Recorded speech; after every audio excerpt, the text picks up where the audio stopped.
Two times the guest is two times the fun, ladies and gentlemen. And today on Old Man Squad Fantasy Basketball, we've got both. Not just one Menace Pod man. There are two Menace Pod men. And I'm going to put them on the screen in a matter of about 12 seconds. Welcome first to Old Man Squad Fantasy Basketball. I'm Dan Besbris. You can follow me on Twitter at Dan Besbris and follow at Old Man Squad. And today, like, rate, subscribe, all that good stuff. And today we're getting targets from both. Here they is. These are Steve, Scott, these are basketball targets today, right? These are not Pop-Tart targets, or is it both? We could do the Pop-Tart targets again, but man, that was a lot of fun the last time we did it. Oh, man. We're going to actually talk some NBA stuff. Finally, you've been on our show a couple of times. We haven't gotten around to it, but we will today. It's going to be fun. I have to say, I kind of wish we were just talking about Pop-Tarts again. I'm doing so many basketball shows. Another few rounds. Maybe I can con these dudes into doing another Pop-Tart draft. That was amazing. So for those that haven't checked it out, that is an episode. When was that? It was like a month ago. Yeah. I've lost track. Yeah, something like that. It's pretty accurate. That was over on the Menace Podmen feed. I'll make sure that you guys can tell everybody where to find that mid-show. But that was like, what a freaking wingding. Going through our favorite Pop-Tart flavors and having to pare it down to only 3. That was a 3-round Pop-Tart draft. That was very difficult. You did the cereals the other day too, and I was a little jealous of that too. I was like, man, I wish I could participate in that one. Yeah. You guys, man. That was anyway. That was some of the most fun I've had on a podcast ever. We knew it would be awesome. We knew it was going to be a lot of fun, and I couldn't resist. You can find all of these dudes. I mean, there's so many places. DETS Keller, Detroit S Keller, podcast _Pierre. Which, I mean, that sounds very cultured inside. That's my take on podcast P. That's just, I'm very jealous. Steve, Scott, first of all, welcome to the show. Second of all, I got to remind everybody that all of our shows now here on Old Man Squad Fantasy Basketball are brought to you by Bet Online, the world's most trusted betting platform and your number one source for everything football. Not basketball yet. Basketball soon. Bet Online has every stat, every matchup, and even live odds and spreads to bet on during the games. Think you know your stuff? Get in on Bet Online's $200,000 mega contest and pick 5 games against the spread every week for your chance of weekly prizes and a share of $200,000. And then when the game's over, head over to the casino. They have an online casino, play some blackjacks and poker, unwind with 150 slot games. Head to the website today and get in on the action. Bet Online. The game starts here. Gentlemen, you have each prepared a list of your targets. Semi-prepared your list of targets for this season's. I was going to say, this feels like our G League call-up. I feel like, we've been playing JV and we just got called up to varsity. So No. The problem with what you've now done in your own head is you've assumed that there's a level of professionalism on this show. And there is most definitely not. Although anytime I say that, compared to ours, I don't know. Did you guys were all the same damn age, and so mostly we've all watched and done the same TV related stuff. Were you guys big into Arrested Development? I was not personally. Little bit? I watched it a little bit, yeah. Okay, so there's a scene in that where the guy says, I use one word to describe myself. What is it? And everybody knows that the word is professional. And I forget the actor's name. He's the one that's the broadcaster in the Pitch Perfect movies, and he's in everything. He's literally in everything. I'll figure it out at some point. Yeah, I was going to say, I'll see a picture of him and know exactly what you're talking about. So did you guys draw straws to figure out who's going first? We probably should have figured this out before going on air. Whoever can touch their nose fastest gets to drop the first one. I say we just let Scott go because he's a little bit more. You got a couple prepared. Now I'm kind of winging it. All right, Scott, go ahead. First of all, send us down the first rabbit hole here. You welcomed us to it, and thank you for having us first. Of course. Didn't say that back when we got to that point, but yeah. So I guess there's two guys I got a list we talked about a little bit earlier before we get on here that kind of matches a lot of the names we hear all the time. But there's two guys that you don't hear every day. And that starts with DeMar DeRozan. He's one of my big guys right now. If you use your list, the updated ADP right now, averaging about 54.5. And he's been up like 2.5 positions, I believe, for the last 2 weeks, I think we saw. So that was cool.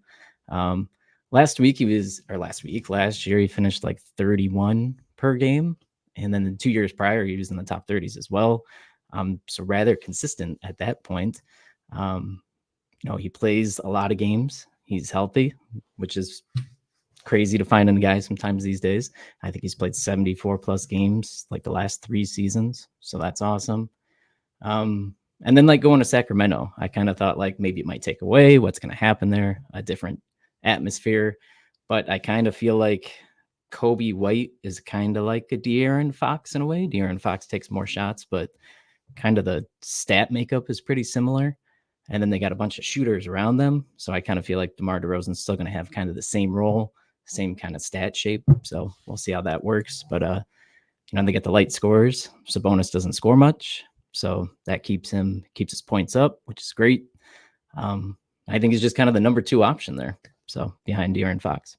Do you think, Scott, there's any erosion season over season? And even if there is, does it matter given where he's going? I don't think so, because I think he's going far enough. I think if you look at some erosion, it kind of brings him back to like his last year with the Spurs. And even his last year with the Spurs, he was like number 43 per game. So it kind of works out, I think. I think if you fall that far, you're still getting at least 10 spots of value out of him. So Steve, what do you think?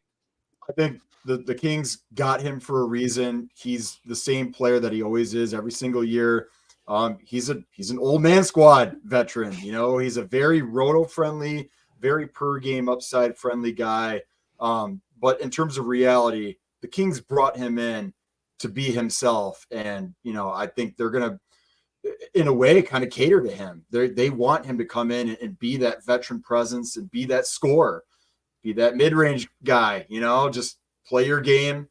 Don't try to do anything that you haven't been doing. And, I think it's a great fit. He's perennially, underdrafted in fantasy because, again, he's got that quote unquote boring game. He doesn't hit a lot of threes, but he's just so good. And especially in 9-cat, like you said, the percentages are always high. He is who he is. He's extremely reliable, extremely durable. And he's an excellent middle round candidate. Yeah, and he's a guy that came up a bunch on the show with Adam Stock because he fits the punt threes build, which is one of Adam's favorites, as like an easy grab in that range. I thought kind of coming into this season that you'd see DeMar do a little bit less, but you'd see his ADP kind of fall with it at almost the same pace. And I think that is actually sort of what we're seeing, because last year his ADP was 44. He finished, I forget what you said, like around 30, 31, something like that. And by totals, he was even better. So it does kind of feel like everything just moved, like stayed boring. People think 1-ish round less of him this year. And he's probably going to do stuff that's like about a round less of what he's doing. So it's just the same thing recycled, just shifted. We just shuffled him like across the board and all the numbers that went with him on that one. Steve, where do you want to go on this one? Who's on your board? I'm going to go ahead and we were talking before we started recording here. I don't have a lot of like specific targets when I draft. I just kind of have a strategy, and it's a lot like yours, Dan.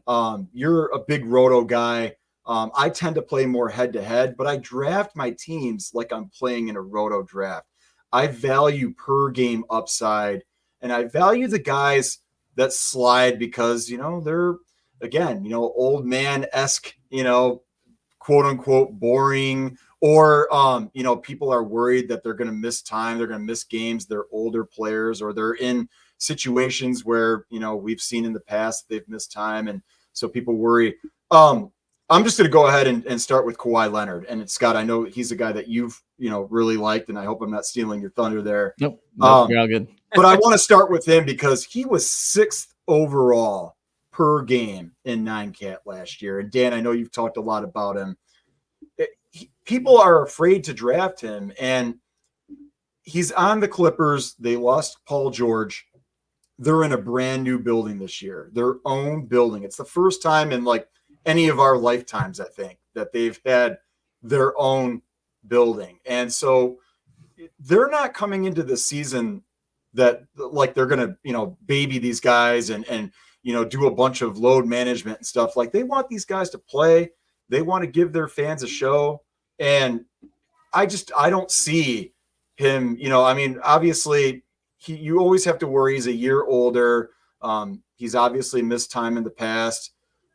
He unfortunately missed the summer in the Olympics, and that is, a cause of concern, but you can't argue with the production per game. And I'm just one of those people that, at some point you can't let him slide, because when he plays, he's amazing and all across the board. So especially if you're a 9-cat, he just does everything.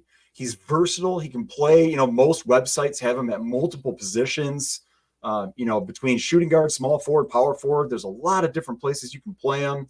And, I just think no later than third round. If he's there in round 3, I'm taking him. And, if something happens, get in a league that has IL spots and you just throw them in your IL and you just move on. Or if you're in Roto, as you pointed out, Dan, many times, you just bench him. You've got a games cap.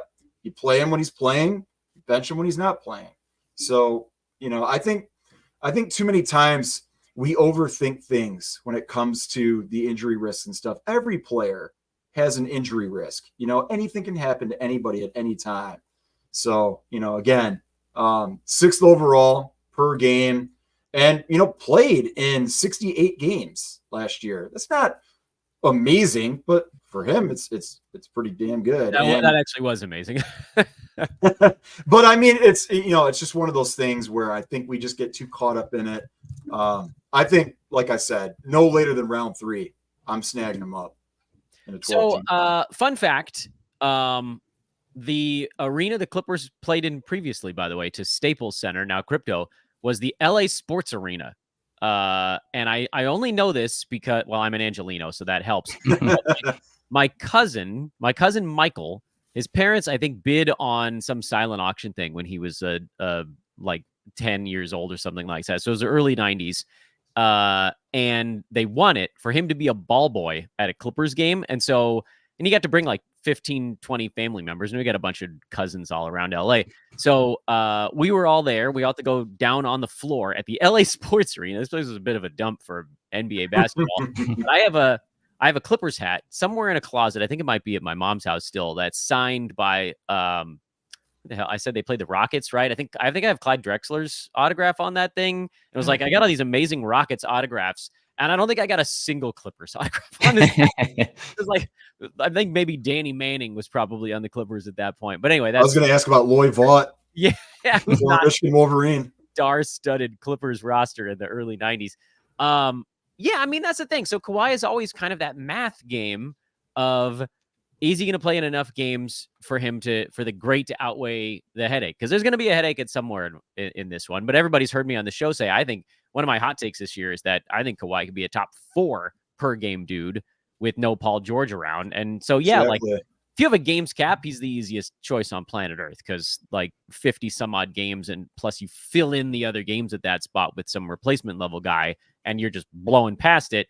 Head to head, you've got that whole thing of like, what if he goes down in March? But like you said, sometimes we overthink it. Scott, what do you think about Kawhi? I love Kawhi. Like Steve said, I had been in lots of the mocks I've been doing. I had been drafting him almost all the time. And I finally got to the point where I need to stop drafting him so I can understand a different lineup a little bit more. But yeah, I think, since the play-in started, more teams make the playoffs. So we keep hearing that, maybe you have that shutdown risk at the end of the year and stuff. But I don't think they're going to be out of a playoff contention by any means. So I think he'll still be playing, but you hear that a few times. The Olympic thing, I think maybe it's a good thing, right, that he didn't play. So even if he is a little injured, at least he didn't play. We saw Jamal Murray play, and he just didn't look good. So, there's the opposite side of things. Yeah. But yeah, no, I love him. I think he fits that, like he said, that 3rd round spot. I think there's only an upside from there. I've also owned him in previous years, and especially last year, and that's looked really well. So Yep. He was he's definitely on the games cap darling part of the old man board as well. I can't believe he opened at 45. Now he's at least in the 3rd round instead of the 4th. Yeah. But in any event. Scott, you're up next. Who's number 2 on your targets of the day? Targets du jour. Yeah, the number 2 big one is Devin Vassell. Ooh, Red Bauer is very happy somewhere right now. Man, he's also a Pacers fan, so that's sweet too. I help making Pacers fans happy. All right, so yeah, Devin Vassell, he's on your list. He was right now 71.4 ADP is where he's looking. He's actually been down, I think 3.6 position it looks like over the last 2 weeks. So awesome, get some more value there. But last year he's like 68th per game. The 2 years prior he finished like 92 and 78 looks like. In even totals, he wasn't too far off, minus the 1 year he was injured, the 22-23 season. He only played 38 games there, so totals were down, obviously. But the Spurs, the Spurs are getting better. Wemby's getting better.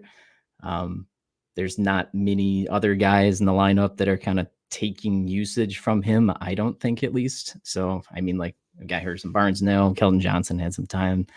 Stephon Castle is obviously there, but I doubt they're going to play CP3 nonstop minutes. So I think more Castle might come in when CP3's out.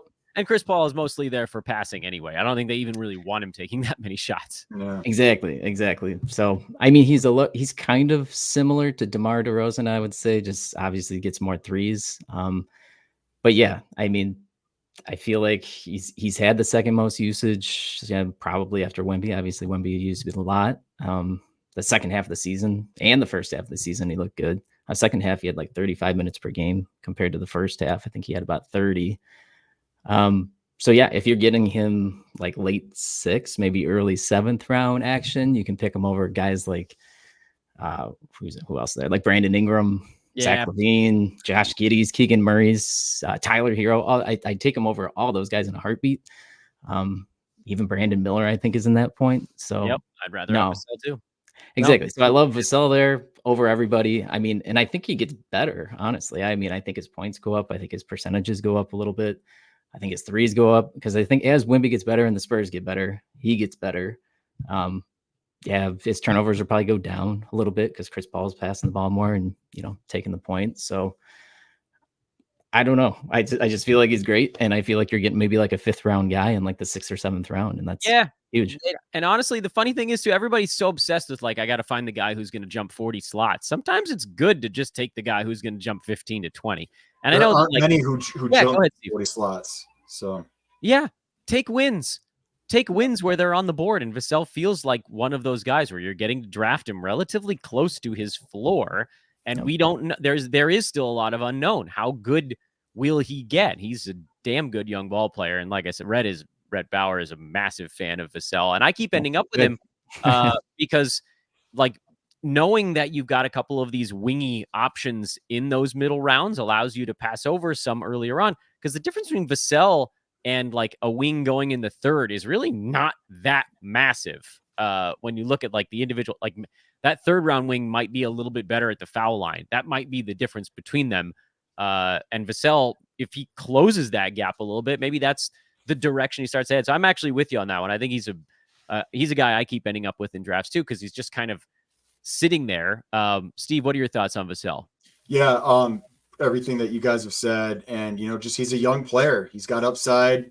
He's got a great coach. Pop's gonna put him in the best position to be successful. They're growing that team, as a unit.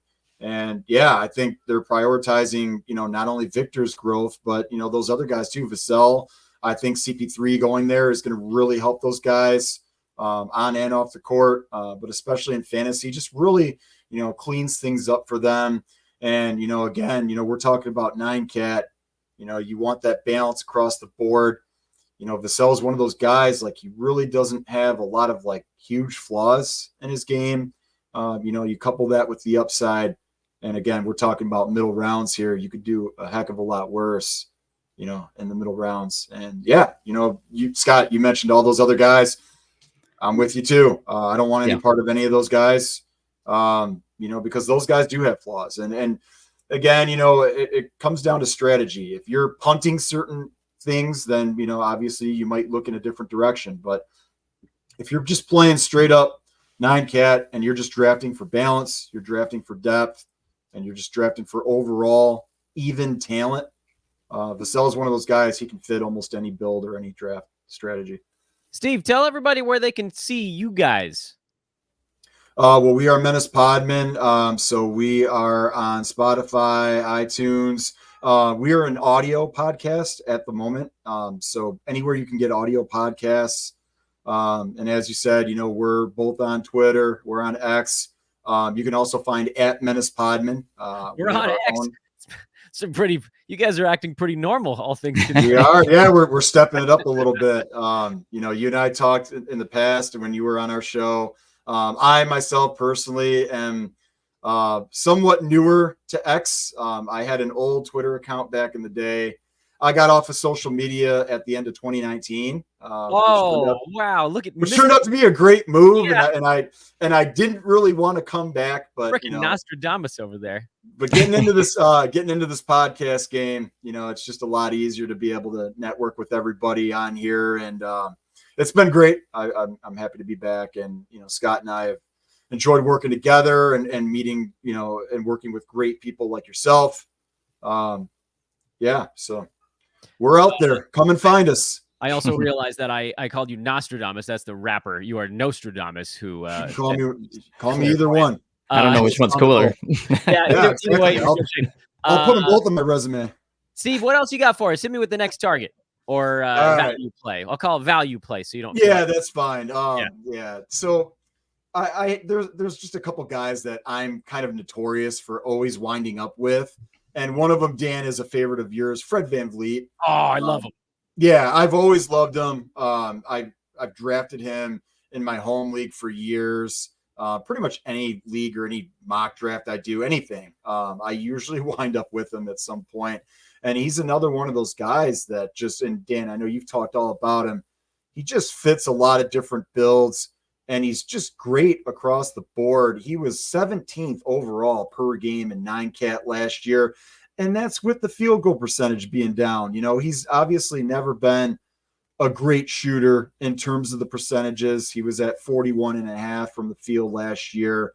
But as you've said, he's not a guy that's going to just absolutely destroy you in that category. And again, if you draft accordingly around him, you could build a nice team, for all 9 categories. And that's something that I tend to do and something that I love to do. I'm also just a really big believer in getting guards and centers early and often. And VanVleet's one of those guys, again, like people just kind of sleep on him. He tends to fall, especially in public leagues, public drafts. You can get him, as you've said, 3rd, 4th round even. And that's just insane to me. It's awesome value. He's relatively durable. He's had his, injury history in the past, but nothing too major. And Houston brought him in for a reason. Obviously, he had a really good year for them last year. They had a really good season. They got a young team. They're trying to grow, and develop. Again, kind of like the Spurs as a unit. And, all these pieces are fitting into place. So it helps, it makes sense in terms of reality. But in fantasy, you got to get guys that you can, count on, who aren't going to really hurt you anywhere and have upside and can help you. But again, especially if you're playing 9-cat, you got to draft for balance. You got to draft for depth. And he's just one of those guys. I love taking him every year. I always wind up with him. Yeah. I mean, the thing is, people get and someone actually even commented on a recent YouTube video that I did about how his field goal percent drove them crazy. And I was like, yeah, I get it. But 13.9 shots per game, that's not a number that you can't overcome. It might actually go down a little bit too, the field goal attempts, because we've talked about all the talent that they've brought in. We'll have to see. But obviously, again, even with the percentage what it was, I mean, he was so good. Yeah, per game, 17th overall. I mean, that's 2nd round. Right. That's without punting field. If you happen to be punting field goals, exactly. he goes even farther. So, and the thing that jumps out at me, and then Scott, I want your thoughts on Freddie, is that people lose Daniel Gafford plus Freddie VanVleet together was a positive field goal percent team. That's all it took. Yep. Daniel Gafford took 6.5 shots a game, made most of them, but that's you can counterbalance Freddie with a middling center in this in it, like based on, and okay, maybe like VanVleet, he shot 39% a couple of years with the Raptors. If it goes back down there, you take a little bit of a bigger hit. But given the volume, it's pretty easy to take care of his field goal percent hit. Scott, did you have anything to add there? It seemed like I cut you off. No, not too much. Everything you guys said. I mean, it's amazing. Like you said, with that shooting percentage, that he's that high all the time. So that's incredible. I've been a Fred VanVleet fan for a long time, since Wichita State days, and I went out and bought a Shockers shirt just because he was playing there. Yeah, no, I love Fred VanVleet. I think, yeah, I mean, if he's really going at wherever, 35 or 40, he's like a top 25 guy, easy in my mind. So, yeah, I mean, you could have a team with Fred VanVleet, Devin Vassell, and DeMar DeRozan all together in 3 of your top 7 picks. It is very realistic, and that would be incredible. Right, so, yeah. Can I say one more thing real quick? Yeah, absolutely. We're not done. That. I'll take VanVleet in the 3rd round over Trae Young in the 1st round. Yeah. Oh, I'm totally with you on that. I know that everybody's enamored with Trae Young. I don't think he's ever getting back to that 46% shooting year, the one where he was a legitimate first rounder, like regardless of team build. He's a true team build type of player. And I don't know, man, like I don't get shoehorned into a specific. I get that the assists are great and assists dry up super fast, but yeah, I'm with you on that one. I'd rather have the value of VanVleet 1,000 times over. I think we are into more of a lightning round kind of sort of range now. You betcha. Since everybody's gone twice, Scott, I'll come back to you. You said you had a handful of other names of guys you're keeping an eye on right now. You want to just rattle those bad boys off? Let's do it. Michael Porter Jr. is one of those guys. Actually, I think he's one of those solid guys that just stays consistent. He's probably a little bit more in that DeMar DeRozan kind of grouping, right? But I don't think much changes in Denver. I think the 5th guy in the rotation, we don't really know who that is right now. Christian Brown, Julian Strawther, who knows? But I don't think they're going to be huge impact, right? So I think he continues doing what he's been doing. So that's a big guy there. Obviously, you guys talk about Tobias Harris all the time, and we talk about him now too because we got him in Detroit again. So yeah, I mean, we've always loved him. Tobias Harris to me is almost, it's not obviously not the same thing, but it's similar to the VanVleet thing where I'm like, how is he so low in ADPs right now? Because I feel like he's just kind of blow that away. So I think he's like 72 right now. He could be a top 50 guy easy. So you talked about all those Lakers you drafted in that one mock recently. D'Angelo Russell, though, is another guy that I actually really like. Same idea. I mean, you talked about it earlier. I don't try to find guys that are going to move 40, 50, 60 spots like the Bancheros of the world. Like he was 100 or past 100, right? I don't think he's going to shoot up to 40. The odds of that happening are pretty low. I like trying to find guys that are going to move up 10, 15 spots from their ADP is kind of where I'm shooting as a sweet spot. But Bradley Beal's another guy you've talked about. He looks great where he's at. Bogdanovich looks great. I mean, who knows what's going to happen in Atlanta? I like Jalen Johnson there too, but I mean, I think Bogdan's going to be great, especially at his current ADP is like 96. So, I mean, yeah, and falling. Yeah, exactly. Yeah, which is crazy. Chris Middleton, I like where he's at, but that's the one where I'm kind of like, that's what I don't know if it's fight to the death. I will never forgive him or the Bucks for the start of not this past season, but the prior one where they were like, yeah, he's almost ready to go. He's right around the corner. And it was like 3.5 months later, he's actually getting into games. Like, this is the dumbest thing I've ever seen in my life. Yeah. And he just had those 2 ankle surgeries. Scott, there's literally nothing you could I can make it worse because I literally had a bet. Giannis' best man. That's true. I was making a live bet on him during halftime of a game last year. I can't remember which game it was. And he didn't come back for the second half. You made the bet, and then all of a sudden they announced, beginning of halftime, he wasn't playing the rest of the game. And I ended up losing that bet, obviously. But you didn't get your money back, that's for sure. Unless it was an under. If you took the under, you would have cleaned house. No, it was not. No, damn it. Oh well. But Colin Sexton. I love Colin Sexton. I think he's going to be amazing at that ADP again. I mean, Utah's whatever. I don't care what they are because they need some kind of point guards there. So I like Colin Sexton. Mike Conley, you don't hear much about. That's very, very, very boring. But I mean, he's consistent. I know his usage is going down. It's probably going to still go down a little bit, but I mean, he's there and they're a good team. So yeah, And then let's see. Oh, Jalen Williams, great. Obviously, I have no faults with that guy. James Harden looks great with all the usage he'll probably get. We talked about that at the beginning. And then another one, I think that your voice is just gonna force him up into all the mocks. Is Amen Thompson.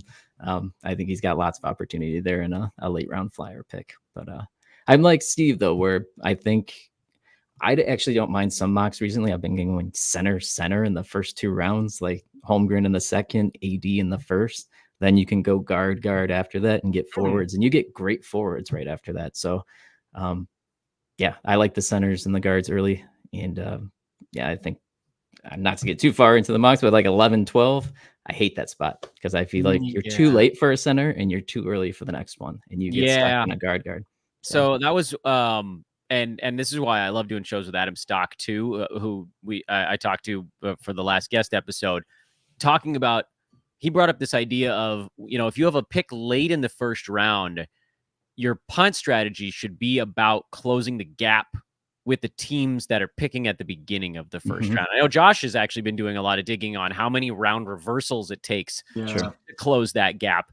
But, like, even if we find out the number, Yahoo's not going to implement it. We're not going to get like 9-round reversal. We can't even get them to do 3rd-round reversal. So we're a long way away from sites really trying to do things to close the gap. And a lot of us, myself included, I don't have time to do a 2.5-hour auction draft and also be in 10, 11 leagues.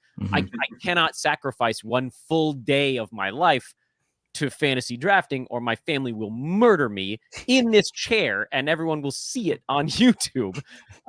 So like the solution is figuring out those guys at the end of the first round where what you punt brings the guys at the front end closer to you, as opposed to like, oh, I'm going to create this team that's great at this, this, and this. It's about closing the gap. Okay, my guy might have been okay at this. The example that he used was like punting assists with Jason Tatum. He gets 5, which isn't bad for a forward, but by punting assists, you pull all those great assist guys down from the top of the first round. You pull the Halliburton down, you pull Jokic down, you pull, if someone went Trey ahead of you, pull Trey down, and the board just keeps coming towards you. But pivoting back into the list, Steve, did Scott leave anyone for you? I could probably find some. So, I mean, first and foremost, I have to mention my guy, Miles Turner. He's a guy, another one, just like VanVleet. I'm notorious for drafting Turner.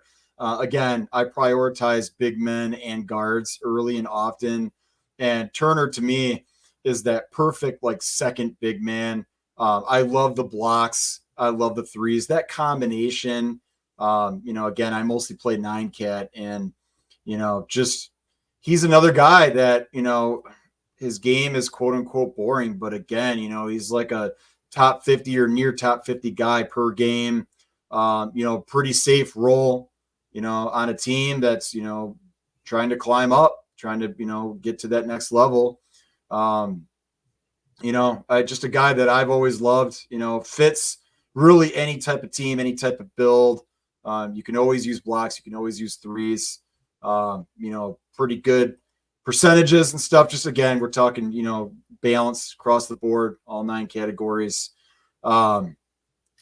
Let's see. I mean, one guy that we've talked about on our show a ton, who I've wound up with a lot in mock drafts, is Alex Caruso. And we saw what he did last year in Chicago. Granted, they had some injuries and stuff. But, again, this is another guy that's on a team that brought him in for a reason. And I fully expect that, he's going to start in OKC. And I think he's going to play a similar role on both ends of the floor. And we've seen him. He's, in terms of 9-cat, again, we're talking about value here. Top 50 guy, I believe he was number 49 per game. And I love those type of players, and again, they aren't sexy. They don't score a ton. So, again, because they aren't scoring 20 points a game, they get overlooked. But if you look at their whole body of work across all 9 cats, I mean, offensively, defensively, just does a little bit of everything, and that value adds up. And again, Steve, you're 100% right. This is also, by the way, why I often end up with a bad points team in Roto in particular. I do too in head-to-head. And it's just, you got to play the game. And the other thing too, I wanted to say is I just think, as much as we love to analyze the draft and do all the mock drafts and stuff, it's what you do throughout the course of the season. Mm-hmm. So I think people get a little too caught up sometimes in like punting and doing certain builds. Like things happen, like players go down, other players emerge. You've got to play the whole game. And, just because your team might look like something doesn't mean that that's how it's going to unfold, and so you just have to keep. So my philosophy is just keep going, just keep getting those values. Very similar again to how you draft in your roto leagues and stuff, and just in general. I have the same mindset in head to head. Just keep getting those guys that at least per game when they're out there playing, they're going to give you a lot of good stuff across the board. You just keep getting that depth, and then just like always in season long, you watch your wire, you watch what people are doing, you watch what's happening. In real life, did somebody get hurt? Is somebody else now going to emerge and play more? Does somebody get traded and now this boosts somebody else's value? It's a commitment, and it's not a sprint, it's a marathon.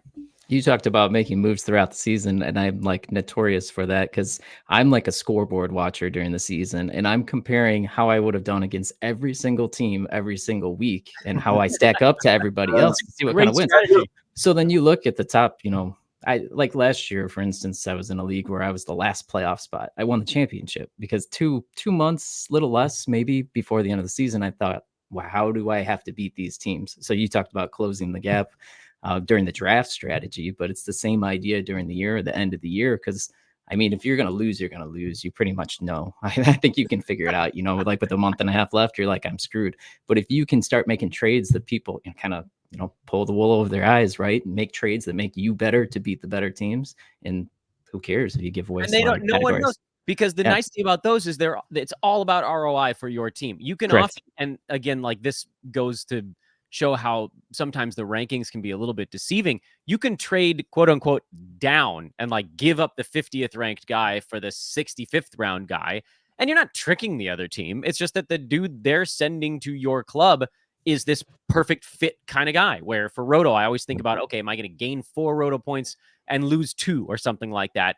This is a win. Head to head, it's the same thing you're talking about, Scott, shoring up particular categories and giving up a guy who maybe gives you a category that doesn't help you in any way, even if they're better at that than the guy you bring back at the ones you're targeting. The strategy of it is so much fun. I'm glad you guys both brought that up. You guys know I adore the in-season stuff. I cannot stop myself, and I spend way too much time with you. Yeah, I know. But listen, we're all like, we are men of a certain age. Didn't they used to say that over 40 was over the hill? Wasn't that over the hill when we were young? Definitely. Yep.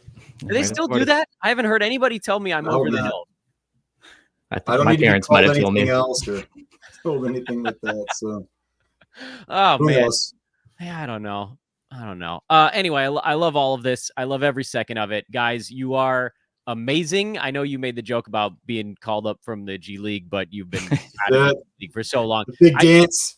I need everybody to realize what you guys do with your show. It just brings a pleasure and a joy to it. I think I said that to you in a DM as well. But that to me is the thing that always sticks out. And when people ask me, because I'm a little bit of like a play-by-play snob having done it. And so not that I think I deserve any of their jobs. They're better than me at it. But some of them sound like they're in like the dentist waiting room when they're calling a game. And I'm just like, yeah, you have the best freaking job on earth. Sound like it for just a second. There's nothing that pisses me off more. Like I'll be watching NBA TV. You get all these local feeds and you just hear some of these broadcasters and announcers and you're just like sad. They sound like they're in pain, like they're physical pain. Like your team is somebody's poking them with something, It happens. Like, honestly, it happens. You're sitting courtside at a game, man. Like relax, have fun, enjoy yourself.